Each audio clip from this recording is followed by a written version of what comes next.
يعني روضة لهل في روضة إذا كانت المساعدة والسلطة علم وإرفان من نبوة صلى الله عليه وسلم كيف لو الميلاد كذي في رمضان علم يعني بميلاد وما رسول عدالته الجامعية أويك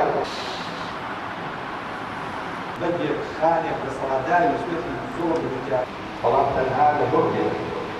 بۆ من شانازیەکی گەورە بوو کە بێمە خزمەتی مامۆسایانی ئاینی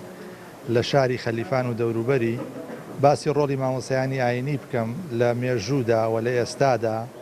و باز لەوە بکەم مامۆستایانی ئاینی بۆ هەموو میلەت و نەتەوەیەک جگەی شانازین ئەوان مەشخەڵانی عیلم و عیرفانن